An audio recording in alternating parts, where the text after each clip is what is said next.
ہمیں نہیں زیب دیتا کہ ہم اللہ کے ساتھ کسی کو شریک کریں، اور یہ اللہ کے ساتھ کسی کو شریک نہ کرنا، صرف ایک اللہ کی عبادت کرنا، یہ بہت بڑا فضل ہے اللہ کا۔ یہ بڑا فضل ہے کہ اللہ نے اپنے ساتھ کسی کو شریک نہیں کیا۔ اور اس کو اب وہ سمجھائیں گے۔ آگے فرمایا انہوں نے آیت 39، یا صاحبی السجن اارباب متفرقون خیر ام اللہ الواحد القہار۔ اے جیل کے ساتھیو، تم خود ہی سوچو کہ بہت سے متفرق رب بہتر ہیں یا وہ ایک اللہ جو کہ سب پر غالب ہے۔ یہ ایک تو انداز آپ دیکھیے ان کا۔ یوسف علیہ السلام بات کس سے کر رہے ہیں؟ غلاموں سے بات کر رہے ہیں۔ تو جب وہ غلاموں سے بات کر رہے ہیں تو وہ غلاموں کے لیول پر آ کر بات کر رہے ہیں، ایسی ٹرمینالوجی استعمال کر رہے ہیں، ایسی مثال استعمال کر رہے ہیں جو کہ ان کو اچھی طرح سمجھ آ جائے۔ اس سے برعکس ہم نے دیکھا تھا ابراہیم علیہ السلام کو۔ ابراہیم علیہ السلام غلاموں سے بات نہیں کر رہے تھے، ابراہیم علیہ السلام نے بات کی تھی بادشاہ سے۔ تو ابراہیم علیہ السلام نے جب بادشاہ سے بات کی تھی، سورج کا ذکر کیا تھا کہ تو سورج کو مغرب سے نکال کر دکھا دے۔ تو پتہ یہ چلا کہ جب انسان بات کرنا شروع کرے، دین کا پیغام دینا شروع کرے، تو پہلے وہ مخاطب کا لیول دیکھ لے، اس کا مینٹل میک اپ دیکھ لے، کیا مثال سمجھ آئے گی اس کو، کس طرح کا انداز ہے جو کہ اس کو اپیل کرے گا، اور اس کے لیول پر آ کر بات کرے۔ یہاں پر چونکہ یہ غلام تھے جن سے کہ یوسف علیہ السلام بات کر رہے ہیں، تو ان کو بتایا کہ دیکھو تم غلام ہو، اگر تمہارا ایک مالک ہو وہ بہتر ہے یا بہت سارے تمہارے مالک ہوں وہ بہتر ہوں۔ ایک مالک کا حکم مان لینا، اس کی فرما برداری کر لینا بہت آسان ہے، اور بہت سارے مختلف مالک ہوں، کوئی حکم دیتا ہے، کوئی کچھ حکم دیتا ہے، کوئی کچھ حکم دیتا ہے، تو اس میں تو غلام کی مشکل ہو جائے، غلام کی زندگی مشکل ہو کے رہ جائے اگر اس کے بہت سارے آقا بن جائیں۔ تو وہ خوب جانتے تھے کہ ان کی کیا ذہنیت ہے، مجھے کس طرح ان سے بات کرنی چاہیے۔ تو یہ بھی تبلیغ کی حکمت ہے کہ سامع کے حالات کو سامنے رکھا جائے، سامع مطلب سننے والا، اور اس کی ذہنیت کو سامنے رکھا جائے، اس کے حساب سے بات کریں، اس کے حساب سے مثالیں دیں اور تبلیغ کریں۔ غلاموں سے بات کریں تو غلاموں کی سطح پر آ کر، بادشاہ سے بات کریں تو بادشاہ کی سطح پہ جا کر۔ آگے فرمایا آیت 40، ما تعبدون من دونه الا اسماء سميتموها انتم وآباؤكم ما انزل الله بها من سلطان ان الحكم الا لله امر الا تعبدوا الا اياه ذلك الدين القيم ولكن اكثر الناس لا يعلمون۔ اس کو چھوڑ کر تم جن کی بندگی کر رہے ہو وہ اس کے سوا کچھ نہیں کہ بس چند نام ہیں جو تم نے اور تمہارے آبا و اجداد نے رکھ لیے ہیں۔ اللہ نے ان کے لیے کوئی سنت نازل نہیں کی۔ فرما روائی کا اقتدار اللہ کے سوا کسی کے لیے نہیں ہے۔ اس کا حکم ہے کہ خود اس کے سوا تم کسی کی بندگی نہ کرو۔ یہی سیدھا طریق زندگی ہے، لیکن اکثر لوگ جانتے نہیں۔ تو یہاں پر مزید دعوت آگے چل رہی ہے یوسف علیہ السلام کی۔ پہلے جیسے ہم نے پڑھا، یوسف علیہ السلام نے بتایا کہ میں تو اپنے آبا و اجداد کے طریقے کی پیروی کر رہا ہوں، میں نے اس قوم کے طریقے کو چھوڑ دیا جو کہ اللہ پر اور آخرت پر ایمان نہیں رکھتے۔ تو یہ بھی ان کو سمجھے، تھوڑا سا پریپئر کر دیا کہ جو توحید پر آئے گا، جو توحید کو پالے گا، اس کو کچھ نہ کچھ قربانی تو دینی پڑے گی، کوئی نہ کوئی طور طریقہ جو ہے معاشرے کا رواج، کوئی معاشرے کا طریقہ، وہ تو اس کو چھوڑنا پڑے گا۔ تو فرمایا ترکتو اور تبعتو۔ ترکتو کس کو چھوڑا ہے؟ ملت قوم، اور وہ قوم کا جو طریقہ چھوڑا اس لیے چھوڑا کہ وہ اللہ پر اور آخرت پر ایمان نہیں رکھتی۔ اور واتبعتو، پیروی کی، پیروی کی ہے کس کی؟ اپنے آبا و اجداد کے طریقوں کی جو کہ اللہ اور آخرت پر ایمان رکھنے والے تھے۔ تو یہ بھی بتا دیا کہ یہ جو میں اپنی افیلیشن کر رہا ہوں، میں جو اپنے آپ کو کہیں کاٹ رہا ہوں اور کہیں جوڑ رہا ہوں، کوئی ضد کی وجہ سے نہیں، کوئی تعصب کی وجہ سے نہیں، نہ کوئی ہٹ دھرمی ہے، کوئی پریجڈس نہیں ہے، بلکہ بات ساری پرنسپل کی ہے. تو جو سٹینڈ لینا ہے وہ پریجڈس پر نہیں لینا، پرنسپل پر سٹینڈ لینا ہے. یہ مومن کی شان ہوتی ہے.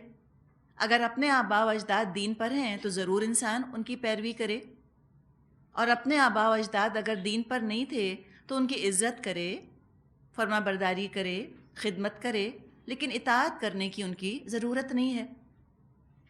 تو پرنسپل بھی اپنا انہوں نے بیان کر دیا. آگے یہ بھی بیان کر دیا کہ اللہ کے علاوہ کسی اور کو پوجنا یہ تو انسانوں کو زیب نہیں دیتا. انسان تو اتنی اعلیٰ مخلوق ہے، وہ کیوں لکڑی کے سامنے، پتھر کے سامنے، مٹی کے سامنے سجدہ کرے؟ تو یہ تو اللہ کا بڑا فضل ہے. اللہ کا شکر ادا کرنا چاہیے انسان کو کہ اس نے خالی انسان کو اپنا ہی عابد بنایا ہے، اپنا ہی بندہ بنایا ہے. یہ تو خود بڑا احسان ہے اللہ کا. توحید تو خود وہ چیز ہے جس پر کہ انسان کو اللہ کا شکر ادا کرنا چاہیے. پھر انہوں نے بتا دیا کہ دیکھو تم خود سمجھ سکتے ہو جو تمہاری پوزیشن ہے کہ بہت سے تمہارے اگر مالک ہو جائیں تو تمہاری زندگی کتنی مشکل ہو جائے. اسی طرح اگر انسانوں کے بہت سے خدا ہوں تو یہ بہت مشکل ہو جائے. ایک اللہ کو پوجنا آسان ہے. اور پھر بعد میں ہلکی سی ذرا سی تنقید بھی کر دی، ہلکے پھلکے انداز میں تنقید کی اور بہت معقول انداز میں تنقید کی کہ تو صرف نام ہے جو تم نے رکھ لیے ہیں، ان سارے معبودوں کا تو کوئی وجود ہی نہیں ہے. اصل میں تو حقیقی معبود ایک ہی ہے اللہ، صرف اس کی عبادت کرو، اور یہی ہے اصلی دین، صحیح دین، درست دین یہی ہے، لیکن اکثر لوگ جانتے نہیں. اب یہ کل دعوت ہے، کل تبلیغ ہے جو کہ یوسف علیہ السلام نے ان کو کی.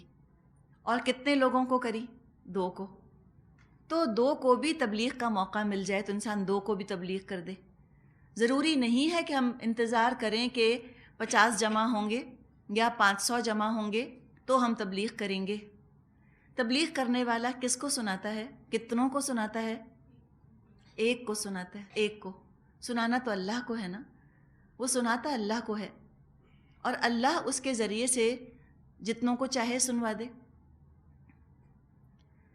تو انسان یہ نہ دیکھے کتنے سن رہے ہیں، کتنے سامنے بیٹھے ہیں، وہ یہ سوچے کہ اللہ سن رہا ہے، بس اللہ کو سنائے اور آگے جتنے بھی ہوں. یہ 2 لوگ بھی تھے، 2 کو بھی سنا دیا. یہ نہیں سوچا کہ میں تو یوسف ہوں، میں تو اتنا اعلیٰ انسان ہوں، میں تو اللہ کا نبی ہوں، اب یہ 2 ہی لوگ بیٹھے سن رہے ہیں، ان کو کیا سنانا، چھوڑو رہنے دو. بعض دفعہ ہم تعداد سے بھی ڈس ہارڈڈ ہو جاتے ہیں. ہم کہتے ہیں لو صرف 2 ہی لوگ تو آئے تھے سننے کے لیے، صرف ایک ہی تو آیا سننے کے لیے. کوئی ایک بھی آیا تو غنیمت ہے، آ تو گیا. اور بات کیا ہے، اس پر اثر ہو یا نہ ہو، آپ کی بات سے اس کو فائدہ ہو یا نہ ہو، آپ کو تو بات کرنے کا فائدہ مل گیا، آپ کو اجر مل گیا.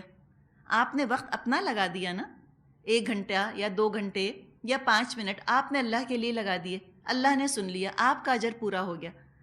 تو انسان یہ بھی سوچے کہ مجھے تو کام کرنا ہے.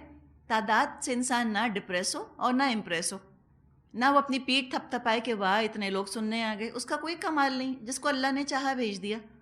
اور کوئی نہ سننے آیا تو بھی ڈپریس ہو کر کام چھوڑنے کی ضرورت نہیں، کام انسان کیے جائے. اور جو یہاں پہ پوری ہم کو ان کی دعوت کا خلاصہ یہاں پر ہم نے دیکھا، نہایت مناسب ڈوز، تھوڑی سی بات کی گئی ہے، اپنائیت سے بات کی اور مختصر بات کی. اب دین کی دعوت دے کر ان کو سوچنے کا موقع دے دیا، اور اب خواب کی تعبیر بیان فرما رہے ہیں. آیت 41، یا صاحب السجن اما احدکما فیسقی ربہ خمرا واما الاخر فیصلب فتأکل الطیر من رأسہ قضی الامر الذی فیہ تستفتیان. اے جیل کے ساتھیو، تمہارے خواب کی تعبیر یہ ہے کہ تم میں سے ایک تو اپنے رب یعنی شاہ مصر کو شراب پلائے گا، رہا دوسرا تو اسے سولی پر چڑھا دیا جائے گا، پرندے اس کا سر نوچ نوچ کر کھائیں گے. فیصلہ ہو گیا اس بات کا جو تم مجھ سے پوچھ رہے تھے. اس میں بھی آپ دیکھیں کہ 2 قیدیوں نے یوسف علیہ السلام کو اپنے خواب سنائے تھے. ان میں سے ابھی پن پوائنٹ کر کے نہیں کہہ رہے یوسف علیہ السلام کہ تم جو ہو نجات پاؤ گے اور تم جو ہو سولی چڑھ جاؤ گے. جس کو سولی چڑھنا تھا اس کو پوائنٹ آؤٹ کر کے نہیں بتایا، بلکہ ان دونوں ہی کو امید میں رکھا. یہ بھی سمجھیے پیغمبرانہ شفقت کا سا انداز ہے کہ یہ پہلے سے غم میں مبتلا نہ ہو جائے.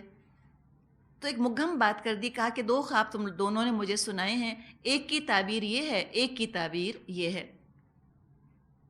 لیکن خود یوسف علیہ السلام کو تو معلوم تھا کہ کون سا شخص ہے ان میں سے جو کہ چھوٹ جائے گا اور جو اپنے بادشاہ کو جا کے شراب پلائے گا. تو لہٰذا اس کے پاس گئے ہیں اور اس سے بات فرمائی.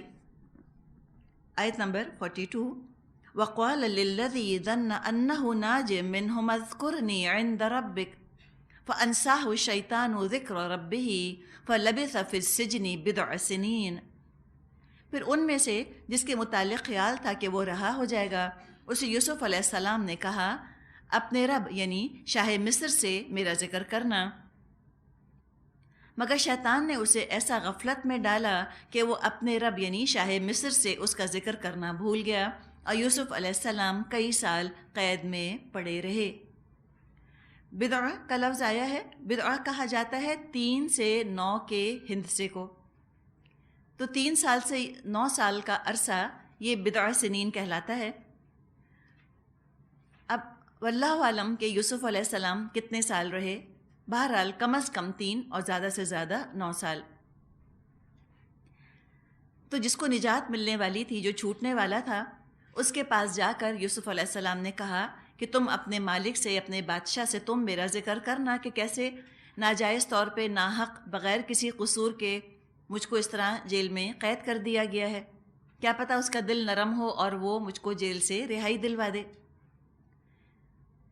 تو اس سے یہ نقطہ بھی نکلا کہ جائز مقصد کے لیے انسان کو کوشش کرنی چاہیے. یہ توکل علی اللہ کے خلاف بات نہیں ہے کہ انسان اسباب کا سہارا لے یا دوسرے انسانوں سے وہ مدد چاہے. نبی اکرم صلی اللہ علیہ وسلم جب طائف سے واپس آئے اور آپ کو مکہ میں داخل ہونا تھا، آپ کے علم میں یہ بات تھی، مکے میں فیصلہ ہو گیا ہے کہ آپ صلی اللہ علیہ وسلم کو قتل کر دیا جائے گا. تو آپ جب طائف سے واپس آئے اور مکے میں آپ کو داخل ہونا تھا تو آپ ایک شخص، ایک کافر کی امان لے کر مکے میں داخل ہوئے.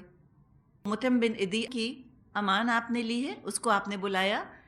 تو وہ متم بن عدی آیا، اپنے بیٹوں کو لے کر آیا، ہتھیار لے کر آیا اور اپنی پناہ میں لے کر نبی اکرم صلی اللہ علیہ وسلم کو وہ مکے میں داخل ہوا. کوئی کہے کہ بھئی اللہ بچانے والا تھا، کیا ضرورت ہے سہارا ڈھونڈنے کی کسی کا؟ نہیں، اللہ نے دنیا اسباب کی دنیا بنائی ہے. انسان اسباب کا سہارا تو لیتا ہی لیتا ہے. مثال کے طور پہ ہم اس وقت چاہ رہے ہیں کہ کافی لوگوں تک آواز پہنچ جائے، تو اس مائک کو سبب بنایا ہے، اس مائک کا سہارا لیا ہے. اپنی طرف سے تو کوشش کی ہے، اپنی طرف سے تو انتظام کیا ہے کہ جو کام ہم کرنا چاہ رہے ہیں وہ کام ہو جائے، اور اس کے لیے یہ اسپیکر کا نظام رکھا گیا ہے اور یہ مائک استعمال کیا جا رہا ہے. اپنی طرف سے پوری کوشش کر لی، لیکن توکل اللہ کے اوپر یہ ہوگا کہ اللہ چاہے گا تب یہ آواز دوسروں تک پہنچے گی، اللہ چاہے گا تو میری کوشش کامیاب ہوگی، اللہ چاہے گا تو یہ مائک کام کرتا رہے گا، اسپیکرز کام کرتے رہیں گے، آواز پہنچتی رہے گی. اور اللہ نہیں چاہے گا تو کوئی بھی خرابی ہو جائے گی، کوئی سوئچ ہل جاتا ہے، کوئی لائٹ چلی جاتی ہے، کوئی اور ڈیفیکٹ، کوئی اور پرابلم پیش آ جاتا ہے، آواز نہیں جا سکتی. تو توکل اللہ پر تو رکھنا ہی رکھنا ہے کہ اللہ جو میں کوشش کر رہی ہوں اس کا انجام تو تیرے ہاتھ میں ہے، لیکن اللہ ہی نے کہا ہے کہ تم کوشش کرو، تمہیں تو کوشش کرنی ہے. تو یوسف علیہ السلام نے بھی کوشش کی، اس شخص سے کہا کہ تم اپنے بادشاہ کے سامنے میرا ذکر کرنا. یہ بات ہرگز بھی توکل علی اللہ کے خلاف نہیں ہے. ہاں، اللہ پر توکل کے خلاف جو چیز ہے وہ یہ ہے کہ انسان اپنی کسی ضرورت کے لیے ناجائز ذریعہ استعمال کرنا شروع کر دے. یہ کام اس کو نہیں کرنا چاہیے.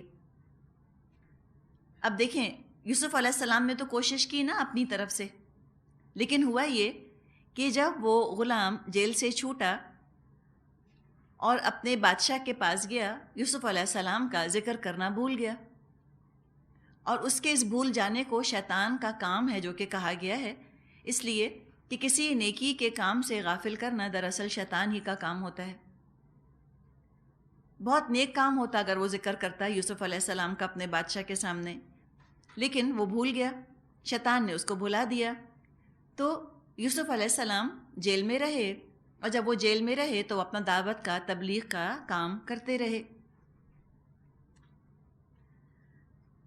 آیت 43 سے 45، وقال الملک انی ارى 7 بقرات سمان یاکلہن 7 عجاف و7 سنبلات خضر واخر یابسات یا ایہا الملأ افتونی فی رؤیای ان کنتم للرؤیا تعبرون۔ ایک روز بادشاہ نے کہا، میں نے خواب میں دیکھا ہے کہ 7 موٹی گائیں ہیں جن کو 7 دبلی گائیں کھا رہی ہیں، اور اناج کی 7 بالیں ہری ہیں اور دوسری 7 سوکھی۔ اے اہل دربار، مجھے اس خواب کی تعبیر بتاؤ اگر تم خوابوں کا مطلب سمجھتے ہو۔ اب یہ ہے وہ بادشاہ جو کہ اس وقت مصر میں حکومت کر رہا تھا۔ ریان اس کا نام آتا ہے روایات میں، رے یہ الف نون، ریان۔ کہا جاتا ہے کہ اس زمانے میں جن فیروز کی حکومت تھی، جن فراعنہ کی حکومت تھی مصر پر، وہ مصری نسل کے نہیں تھے، سنز آف دا سوائل نہیں تھے، بلکہ ان کو ہکسوس کنگز کہا جاتا ہے، سیمیٹکس تھے، اور کہا جاتا ہے کہ یہ عرب سے آئے ہوئے تھے، یعنی مختلف نسل کے لوگ تھے، سنز آف دا سوائل نہیں تھے، باہر سے آئے ہوئے بادشاہ تھے، ان کی یہاں پر حکومت تھی۔ انہی میں سے ایک بادشاہ تھا جس کا کہ نام ریان آتا ہے۔ اس نے ایک خواب دیکھا۔ اب آپ دیکھیے، خوابوں کا ذکر ہم پڑھ رہے ہیں۔ ایک خواب یوسف علیہ السلام نے دیکھا تھا، 2 خوابوں کا ذکر ہم نے پڑھا جو کہ 2 غلاموں نے دیکھے تھے، ایک خواب یہاں پر بادشاہ دیکھ رہا ہے۔ تو وہ غلام جو کہ قید میں تھے وہ، اور یہ بادشاہ، یہ مسلمان نہیں تھے، مومن نہیں تھے، کافر تھے۔ پتہ چلا کہ سچا خواب کوئی کافر بھی جو ہے وہ بھی دیکھ سکتا ہے، کافروں کو بھی سچے خواب آ سکتے ہیں، بامعنی خواب آ سکتے ہیں۔ اب دیکھیں اتفاق کیا ہوا، اتفاق سے بادشاہ نے خواب دیکھا۔ ہم جب بات کرتے ہیں تو ہم ایسے ہی کہتے ہیں نا، اتفاق سے ایسا ہوا، کوئنسیڈنس، بائی چانس ایسا ہو گیا، لیکن حقیقت یہ ہے کہ اتفاقات نہیں ہوتے۔ اللہ کے ہاں ہر چیز پوری طرح سے پلان ہوئی بھی ہوتی ہے، ہر کام کے پیچھے منصوبہ بندی ہوتی ہے، پلاننگ ہوتی ہے، اور کڑی سے کڑی سلسلہ جڑتا چلا جاتا ہے، تسلسل کے ساتھ واقعات پیش آتے چلے جاتے ہیں، اور انجام وہ سامنے آ جاتا ہے جو اللہ لانا چاہ رہا ہوتا ہے۔ اب بادشاہ نے جو خواب دیکھا، اس میں دیکھا اس نے کہ 7 موٹی گائیں ہیں جن کو کہ 7 دبلی گائیں کھا رہی ہیں۔ سمان کا لفظ آیا ہے، اس کا مطلب ہوتا ہے موٹی تازی۔ عجلن سمین بھی ہم پڑھیں گے ابراہیم علیہ السلام کے ذکر میں کہ ابراہیم علیہ السلام ایک موٹا تازہ بچڑا لے کر آئے۔ یہ جو سین سے لفظ آتا ہے سمان، اس کا مطلب ہوتا ہے موٹا تازہ ہونا۔ ایک ہم نے لفظ پڑھا ہے سا سے، ثمنن قلیل ہم نے پڑھا ہے نا، ثمن، تو ثمن کا مطلب ہوتا ہے قیمتی۔ سمینہ کسی کا نام ہو، اس کا مطلب ہوتا ہے قیمتی، اور سمینہ اگر کہیں اس کا مطلب ہوتا ہے موٹی تازی، سین سے۔ جی، سین اور ثا میں اتنا معنوں کے اندر فرق پڑ جاتا ہے۔ تو یہاں سمان کا ذکر آیا ہے، موٹی تازی گائیں، اور عجاف عجفا کی جمع ہے، مطلب ہے کہ مریل قسم کی گائیں جو ہیں وہ موٹی گایوں کو کھا رہی ہیں۔ سنبلات، سنبل کی جمع ہے، مطلب ہے خوشہ۔ ایک ایئر ہم کہتے ہیں نا، ایئر جس کو انگلش میں ایئر آف کارن یا ایسی کوئی چیز جو کہتے ہیں، سنبل کی جمع ہے سنبلات، خوشہ یا ایئر کہہ لیں جس کو، جس کے اندر کے دانہ لگا ہوا ہوتا ہے۔ یابسات کا مطلب ہوتا ہے سوکھے، خشک۔ یابس کا مطلب ہوتا ہے ڈرائی۔ یہ تر و تازہ کا بالکل اپوزٹ ہے، رطب کا اپوزٹ ہے یابسات۔ سورہ انعام میں بھی ہم نے یہ لفظ پڑھا تھا۔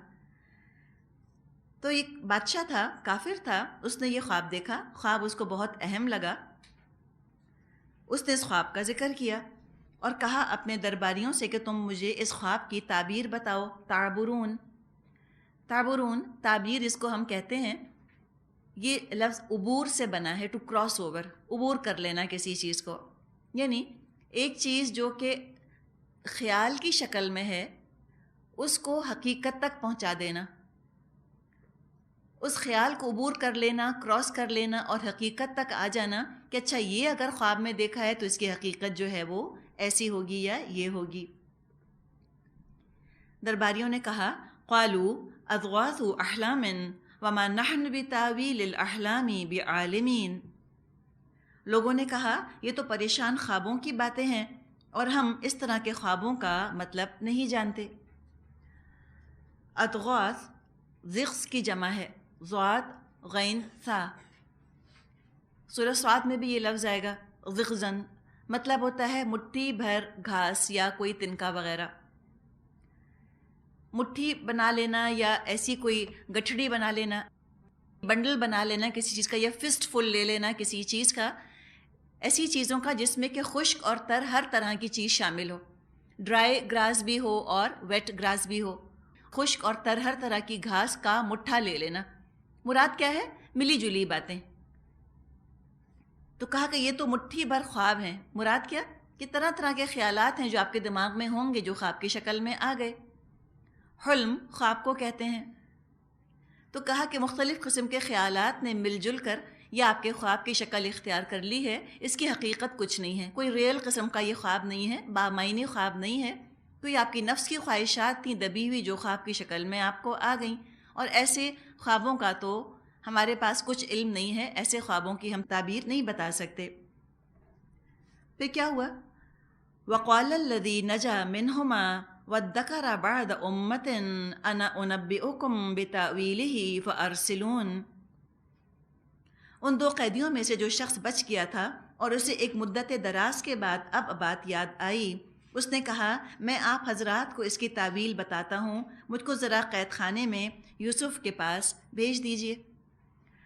اب جب یہ خواب کی بات آئی، اب اس شخص کو یاد آیا کہ اوہو میں تو ایک وعدہ کر کر آیا تھا جیل میں یوسف علیہ السلام سے، اور اس کو یاد آیا کہ ہاں میں نے ایک خواب دیکھا تھا اور اس خواب کی انہوں نے تعبیر بتائی تھی، تو اس کا دھیان اس طرف گیا۔ تو اس نے کہا کہ مجھ کو آپ جیل بھیجیے، میں یہ خواب کی تعبیر پوچھ کر آتا ہوں۔ آیت 46 سے 49۔ یوسف ایھا الصدیق افتنا فی 7 بقرات سمان یأکلہن 7 عجاف و7 سنبلات خضر وأخر یابسات لعلی ارجع الی الناس لعلہم یعلمون۔ اس نے جا کر کہا یوسف اے سراپا راستی، مجھے اس خواب کا مطلب بتائیے کہ 7 موٹی گائیں ہیں جن کو 7 دبلی گائیں کھا رہی ہیں، اور 7 بالیں ہری ہیں اور 7 سوکھی، شاید کہ میں ان لوگوں کے پاس واپس جاؤں اور شاید کہ وہ جان لیں۔ اب آپ دیکھیے کس طرح وہ خطاب کر رہا ہے یوسف علیہ السلام سے، ایھا الصدیق، اے سچے، اے سراپا راستی۔ اس سے اندازہ ہوتا ہے کہ صرف خواب کی تعبیر بتانے کی وجہ سے وہ ان کا معتقد نہیں ہوا تھا، بلکہ اتنے عرصے جب وہ یوسف علیہ السلام کے ساتھ جیل میں رہا تھا تو ان کی پاکیزگی، ان کی صداقت، ان کی شرافت کا جو مظاہرہ اس نے دیکھا، اس کا اثر اس کے دل پر آج تک باقی تھا کہ کتنی پیور پرسنالٹی ہے یوسف علیہ السلام کی۔ تو بات اس طرح سے کی، اے صدیق، اے سراپا راستی، خواب سنایا کہ آپ مجھے اس کی تعبیر بتائیے، شاید میں لوگوں کی طرف لوٹ کر جاؤں، میں ان کو اس کی تعبیر بتا دوں۔ اب آپ کسی بھی انسان کو ذہن میں لے کر آئیے، یوسف علیہ السلام کی جگہ کوئی اور انسان ہوتا، آپ ہوتی، اور اس طرح یہ شخص آتا جس کو آپ نے کہا تھا میرا ذکر کرنا، اس کے بعد کچھ عطا پتہ نہ رہا اس کا، اور اب وہ آ رہا ہے خواب کی تعبیر پوچھنے، ہم کیا کہتے؟ ہم کہتے اب خیال آیا ہے ہمارا، اپنے کام سے آئے ہو، آ گئے ہم یاد۔ یہ انداز ہوتا ہے نا طنز کا، تانے کا، یا شکوے کا، شکایت کا۔ تو دیکھیے طنز اور تانا، شکوہ اور شکایت کب ہوتا ہے؟ جب انسانوں سے توقع ہو۔ تو یوسف علیہ السلام کو توکل اس شخص پر نہیں تھا، توقع اور توکل اللہ سے، اس کو تو صرف ذریعہ بنایا تھا، اور اللہ پر توکل ہی انسان کی شخصیت میں، اس کے معاملات میں حسن پیدا کرتا ہے۔ محسن تھے یوسف علیہ السلام، کوئی شکوہ نہیں، کوئی شکایت نہیں، کوئی طنز نہیں، کوئی تانا نہیں. ایشان پیغمبری کے بھی خلاف ہوتی یہ بات ان کی، اور ان کے محسن ہونے کے بھی خلاف ہوتی. اس نے تعبیر پوچھی اور یوسف علیہ السلام نے تعبیر بتا دی. بلکہ محسن تھے نا، نہ صرف تعبیر بتائی بلکہ وہ جو مسئلہ پیش آنے والا تھا اس کا علاج بھی بتا دیا کہ تم حل کیسے کرنا اپنے مسئلے کو، اپنے پرابلم کو. اور محسن ہونے کا ایک اور بھی ہم کو یہاں پر ان کا انداز پتہ چلے گا کہ محسن نہ توقع رکھتا ہے انسانوں سے، نہ وہ انسانوں سے صلے چاہتا ہے. کوئی انہوں نے اجر نہیں مانگا. یہ بھی کہہ سکتے تھے کہ بھئی پہلے مجھ کو جیل سے نکالو، اس کے بعد پھر میں خواب کی تعبیر بتاؤں گا، کہہ سکتے تھے. نہیں، یہ بھی نہیں. محسن تھے نا اس لیے. اور انہوں نے کوئی اس میں اپنی ذاتی بڑائی بھی نہ چاہی. آپ سے کوئی خواب کی تعبیر پوچھتا، آپ کو خواب کی تعبیر آتی اور بادشاہ کا خواب ہوتا، تو بتائیے پھر آپ کیا کہتی؟ آپ کہتی واہ تم کیوں بتاؤ، میں بتاؤں گی جا کر، میرا کریڈٹ تمہیں کیوں ملے؟ بھئی اس مائی برین چائلڈ، میری برین ویو ہے، میرا علم ہے، تم میرے علم کا کریڈٹ تم کیوں لو؟ کاپی رائٹ ہے اس کے اوپر میرا، یہ میرا علم ہے، میرے علم سے کوئی اور فائدہ نہ اٹھائے اور میرے علم کا کریڈٹ کوئی اور نہ لے. تو جہاں جہاں تک میرا علم جائے میرے نام کے ساتھ جائے، اور میرے نام کے ساتھ نہیں جاتا تو میں نہیں دیتا. یہ دنیا کے دوسرے علوم کے لیے تو چل سکتی ہے بات، دین کے علم کے لیے نہیں. دین کے علم کے لیے جو اللہ کا دیا ہوا علم ہوتا ہے اس کے ساتھ کاپی رائٹس نہیں چلتے. ہم لیگیلٹی کی بات نہیں کر رہے، ہم فتووں کی بات نہیں کر رہے، ہم تقوی کی بات کر رہے ہیں اس وقت کہ جو اللہ کا دیا ہوا علم ہے تو اللہ نے دیا کسی انسان کو، اس کا اپنا ذاتی کمال کون سا ہے اس کے اندر؟ جب چاہے اللہ اس کی زبان بند کر دے، دماغ بند کر دے. لوگ پاگل ہو جاتے ہیں، لوگوں کو پیرالسس ہو جاتا ہے، لوگوں کو ایمنیشیا ہو جاتا ہے، یادداشت ختم ہو جاتی ہے. کچھ بھی اللہ چاہے تو کر سکتا ہے. اور آپ کے علم میں ہوگا کہ اللہ نہ چاہے ایک لفظ آپ نہیں بول سکتی، آپ کو یاد ہوتا ہے آپ لکھ نہیں سکتی، تو انسان کا کریڈٹ نہیں ہے. دین کا علم اللہ نے دیا، اگر اللہ نے کوئی صلاحیت دی ہے اس کی دی ہوئی ہے، انسان آگے پھیلائے اس کو. یہ نہ چاہے کہ جہاں جہاں یہ علم جائے میرے ہی نام کے ساتھ جائے، میرے نام کا شہرہ ضرور ہو. کام سے مطلب ہونا چاہیے، نام سے مطلب نہیں ہونا چاہیے.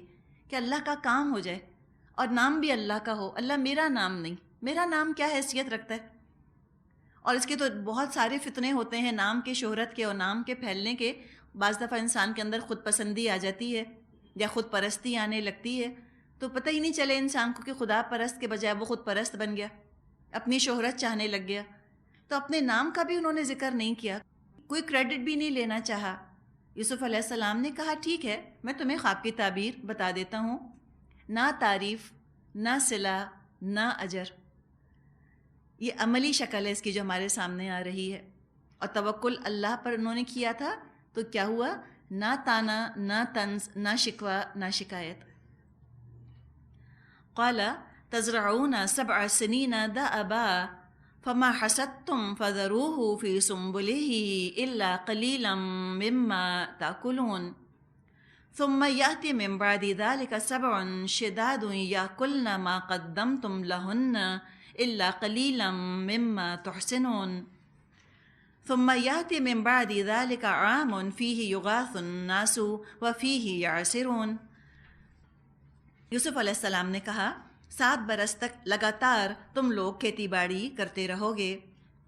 اس دوران میں جو فصلیں تم کاٹو اس میں سے بس تھوڑا سا حصہ جو تمہاری خوراک کے کام آئے نکالو اور باقی کو اس کی بالوں ہی میں رہنے دو. پھر 7 برس بہت سخت آئیں گے، اس زمانے میں وہ سب غلہ کھا لیا جائے گا جو تم اس وقت کے لیے جمع کرو گے. اگر کچھ بچے گا تو بس وہی جو تم نے محفوظ کر رکھا ہو. اس کے بعد پھر 1 سال آئے گا جس میں باران رحمت سے لوگوں کی فریاد رسی کی جائے گی اور وہ اس میں رس نچوڑیں گے. تب یہاں پر تعبیر اس کی اس طرح سے آتی ہے کہ پہلے 7 سال زرخیزی ہوگی، پہلے 7 سال بہت زیادہ زرخیزی ہوگی، بہت اناج اگے گا، اور ان 7 سالوں کے بعد جو بہت زرخیزی کے 7 سال آئیں گے، پھر 7 آئیں گے جس میں کہ قحط پڑے گا. تو 7 ایئرس اچھی ہارویسٹ کے ہوں گے، 7 ایئرس فیمائن کے ہوں گے. اور اس فیمائن میں سارا تمہارا اناج جو تم نے سنبھال کے رکھا ہوگا وہ تمہارا اناج تمہارے کام آئے گا۔ اور اس کے بعد فرمایا کہ جب وہ قحط گزر جائے گا تو 1 سال آئے گا جس میں کہ انسانوں کی فریاد رسی کی جائے گی اور اس میں تم رس نچوڑو گے۔ 7 سال مصر میں قحط پڑا رہے گا، اور اس ہولناک قحط کا مقابلہ کرنے کی ترکیب بھی بتا دی کہ جو فصل کاٹو بس کھانے کے لیے تھوڑا سا لے لو، باقی سب اناج اس کی بالیوں ہی میں چھوڑ دو تاکہ وہ محفوظ رہے۔ آج بھی یہ بات ہمیں پتہ چلتی ہے کہ جو دانہ اپنے بھست میں اور اپنی بالیوں میں رہ جاتا ہے نا، جتنا بھی گرین ہوتا ہے جب وہ اپنے اوریجنل ایئرس کے اندر رہ جاتا ہے تو نہ اس کو کیڑے کھاتے ہیں نہ اس کو سرسری لگتی ہے، ڈیمیج نہیں ہوتا، اس کو وہ اناج خراب نہیں ہوتا۔ تو کہا کہ ان کو تم اپنی بالوں ہی میں رہنے دو، جتنا تمہیں کھانا ہے بس اتنا اس میں سے لے لو، اور جو تھوڑا بچا اس کو اگلی فصل لگانے کے لیے تم اس کو استعمال کرو۔ تو حسنون کہا کہ اس کو حفاظت سے رکھو، کسی ضرورت کے لیے اس کو سنبھال کے رکھو۔ تو 7 سال تو اس طرح سے گزریں گے جس میں کہ شدت کا قحط ہوگا اور تمہیں اناج بچا کے رکھنا ہوگا۔ اچھا، یہ جو بات آئی ہے جو انہوں نے فرمائی ہے کہ 1 سال آئے گا، من بعد ذالک عام، 1 سال آئے گا جس میں لوگوں کی فریاد رسی کی جائے گی، یہ تو خواب کا حصہ نہیں تھا، لیکن یہ آٹومیٹک کنکلوژن ہے جو یوسف علیہ السلام نے نکالا کہ جب قحط کے 7 ہی سال ہیں تو 8ویں سال بارش ہو جائے گی، کامن سینس کی بات ہے۔ تو فرمایا کہ اس میں بارش ہوگی اور اس میں تم رس نچوڑو گے، یعصرون نچوڑنا، پھلوں کا رس تم نکالو گے، یا شراب بناؤ گے، یا تم زیتون کا تیل نکالو گے، یا تم جانوروں کا بہت سا دودھ دھو گے۔ مراد ہے کہ نہ صرف اتنا پھل ہوگا جو تمہارے کھانے کو کافی ہوگا، بلکہ اتنا ہوگا کہ تم اس کا جوس بھی پیو گے، تم اس کا تیل بھی نکالو گے۔ تو پوچھنے والا چونکہ ساقی تھا بادشاہ کا، تو اسی کی مناسبت سے یاسرون کا لفظ وہ استعمال کر رہے ہیں۔ اب قصہ مختصر کیا جا رہا ہے بیچ میں، یعنی کہ یہ سب معاملہ ہوا اور اس شخص نے جا کر بادشاہ کو یہ خواب کی تعبیر بھی سنائی اور یہ بھی بتایا کہ اس کا علاج کیا بتایا ہے انہوں نے، اور اس شخص نے یہ بھی بتا دیا کہ یہ میری اپنی بتائی ہوئی تعبیر نہیں ہے، بلکہ جیل جو میں گیا تھا میں یوسف علیہ السلام سے پوچھ کر آیا ہوں۔ تو اتنی خوبصورت باتیں جب سنی بادشاہ نے، اس کے دل میں خواہش پیدا ہوئی کہ میں اس شخص سے ملوں جس نے کہ خواب کی تعبیر بتائی اور ہمارے مسئلے کا حل بتایا۔ آیت 50، وقال الملك ائتوني به فلما جاءه الرسول قال ارجع إلى ربك فاسأله ما بال النسوة اللاتي قطعن أيديهن إن ربي بكيدهن عليم۔ بادشاہ نے کہا اسے میرے پاس لاؤ، مگر جب شاہی فرستادہ یوسف علیہ السلام کے پاس پہنچا تو انہوں نے کہا اپنے بادشاہ کے پاس واپس جا اور اس سے پوچھ کہ ان عورتوں کا کیا معاملہ ہے جنہوں نے اپنے ہاتھ کاٹ لیے تھے، میرا رب تو ان کی مکاری سے واقف ہے ہی۔ اب یہاں پر ہم دیکھ رہے ہیں کہ بادشاہ کے دل میں خواہش پیدا ہوئی یوسف علیہ السلام سے ملنے کی، یعنی کہ غائبانہ طور پر ہی وہ ان کا معتقد ہو چکا تھا، اور اس نے ان کو بلانے کے لیے اپنا ایک پیغامبر جیل کی طرف بھیجا۔ اتنے عرصے سے یوسف علیہ السلام بے گناہ بے قصور جیل میں قید تھے، اب ان کی رہائی کا پروانہ آ رہا ہے۔ کوئی اور ہوتا وہ تو فوراً اس موقع سے فائدہ اٹھا لیتا اور اس رہائی کے پروانے کو قبول کر لیتا کہ جو ان کو نجات دینے والا تھا، لیکن یوسف علیہ السلام کوئی عام انسان تو نہیں تھے، محسن تھے۔ تو انہوں نے یہ جب خبر سنی تو فوراً کے فوراً ریئیکٹ نہیں کیا، فوراً ایکسیپٹ نہیں کیا اس چیز کو۔ تو یہ اس میں ہمیں ان کی حکمت نظر آ رہی ہے۔ حکمت یہ ہے کہ انسان صبر سے کام لے، چاہے اچھی خبر سننے کو ملے چاہے بری خبر، امیجیٹلی ریئیکٹ نہ کرے، ٹھہراؤ کے ساتھ صبر کے ساتھ اس چیز کو سنے اور پھر فیصلہ کرے کہ کیا کرنا چاہیے۔ تو جو قابلیت تھی، جو ذہانت تھی یوسف علیہ السلام میں، جو صبر اور سمجھداری ان کے اندر تھی، اس کا ہمیں یہاں پر ایک سوچی ہلکا سا عکس نظر آ رہا ہے کہ جب تکلیفیں پڑیں شور ہنگامہ نہیں کیا، جزا فضا نہیں مچائی، بہت ہائی واویلا نہیں کیا انہوں نے، اور جب راحت ان کو مل رہی تھی تو راحت کو دیکھتے ہی بے صبرے نہیں ہو گئے۔ خبر انہوں نے سنی، سوچ سمجھ کر ڈیسیشن لے رہے ہیں، اور سوچ سمجھ کے ڈیسیشن جو انہوں نے لیا وہ یہ تھا کہ نہیں، مجھے پہلے اپنی بے گناہی کا اعلان کروانا ہے۔ تو انہوں نے واپس بھیج دیا، بادشاہ کا جو پیغامبر آیا تھا اس کو واپس بھیج دیا اور کہا کہ تم پہلے جا کر بادشاہ سے پوچھو کہ وہ معاملہ کلیئر ہوا یا نہیں کہ جس بہتان کے نتیجے میں مجھ کو جیل میں بھیجا گیا تھا۔ کوئی اور ہوتا وہ تو خوشی سے بےتاب ہو کر جیل سے نکلنے کی کوشش کرتا، لیکن نہیں، یوسف علیہ السلام نے کہا کہ مجھے اپنی بے گناہی زیادہ عزیز ہے آزادی کے مقابلے میں۔ آزادی سے اور بادشاہ کے قرب سے بڑھ کر اپنی پاک دامنی کا اعلان ان کو عزیز تھا۔ لوگوں کو بھی پتہ چل جائے کہ اصل قصہ کیا تھا، کس وجہ سے ان کو جیل میں ڈالا گیا۔ تو لہٰذا وہ یہ چاہ رہے ہیں کہ پہلے میری برات ہو، لوگوں کو پتہ چلے کہ میرا کوئی قصور نہیں تھا، اور فرمایا کہ ذرا پوچھو جا کر اپنے بادشاہ سے ان عورتوں کا کیا قصہ ہے جنہوں نے اپنے ہاتھ کاٹ لیے تھے، اور جہاں تک اللہ کا تعلق ہے اللہ تو جانتا ہے کہ ان کی کیا چالیں تھیں، کیا ان کی اسکیمز تھیں۔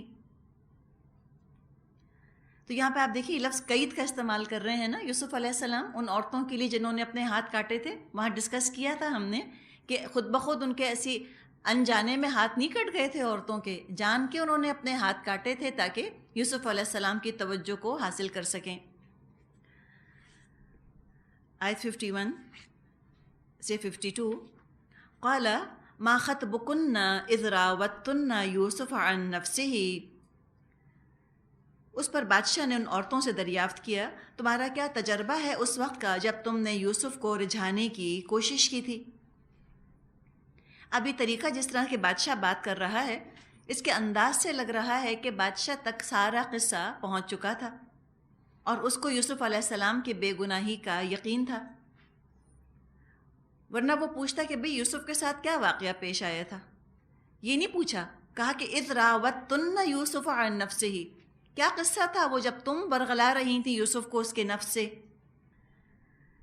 خطب کنہ کا ذکر آیا ہے، خطب کہا جاتا ہے کسی اہم معاملے کو، کسی بڑے معاملے کو جس میں کہ ناپسندیدگی کا رنگ شامل ہو، سم تھنگ جو کہ اچھی نہ لگے انسان کو۔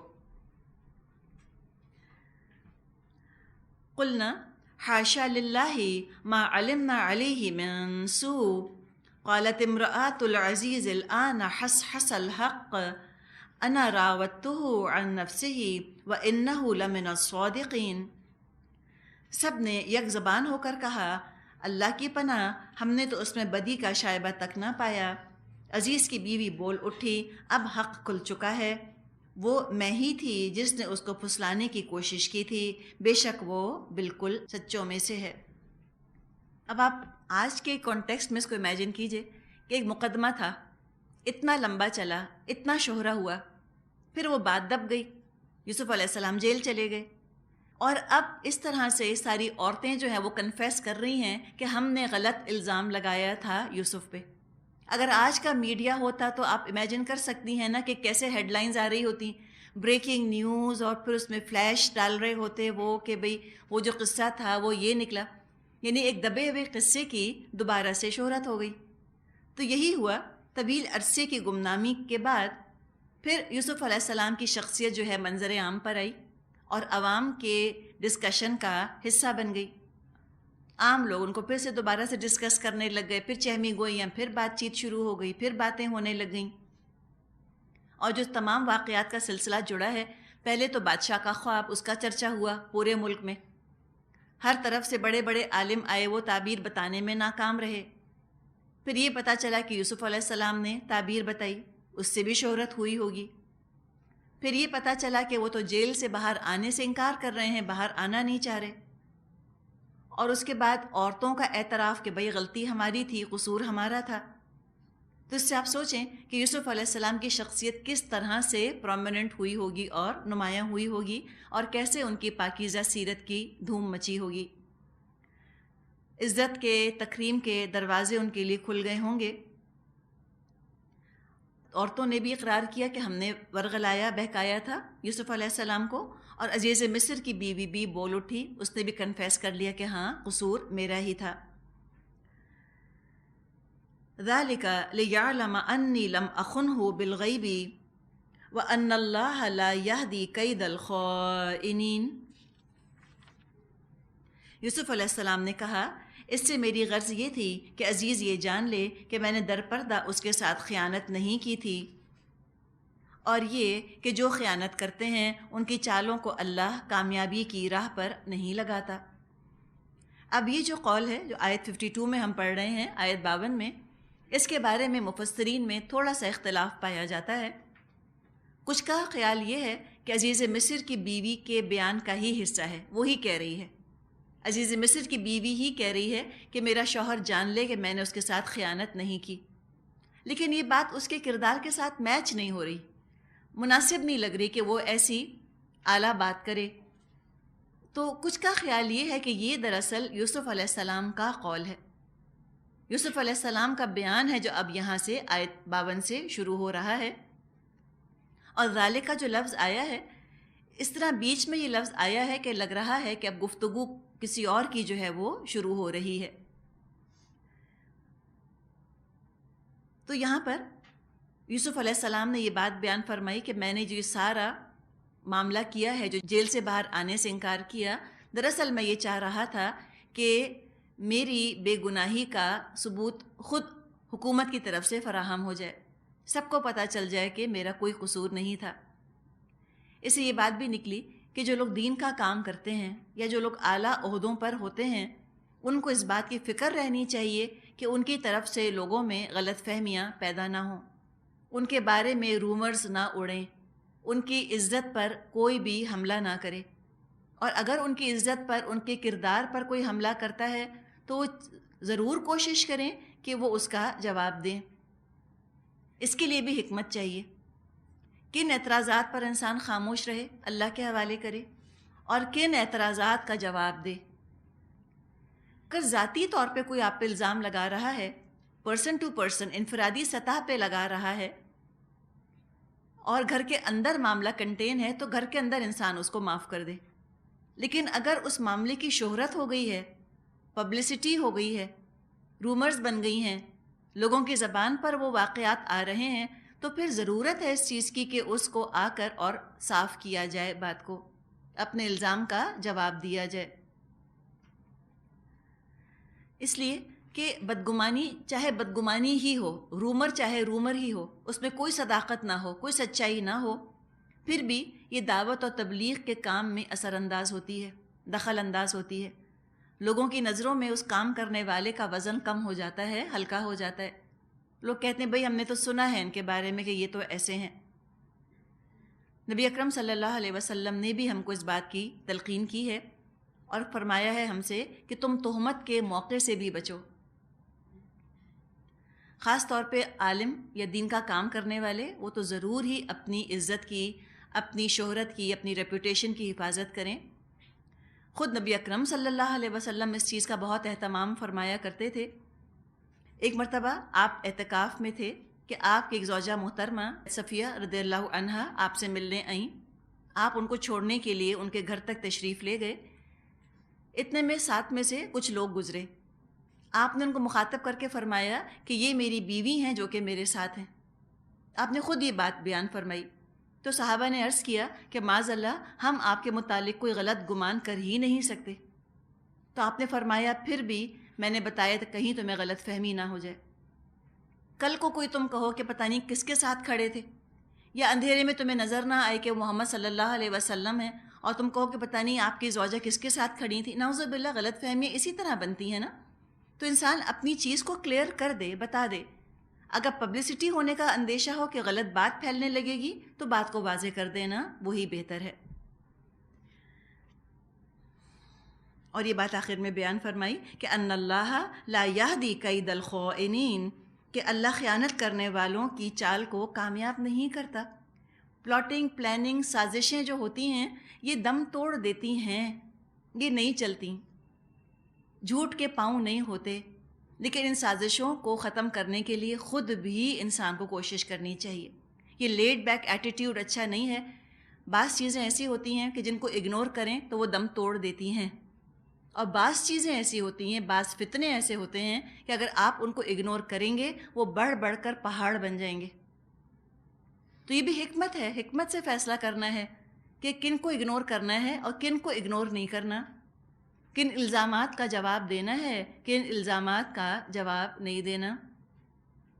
لیکن حقیقت یہ ہے کہ جو چالیں چلتے ہیں اللہ تو ایسے لوگوں کو خود بھی نمٹنے کے لیے کافی ہے۔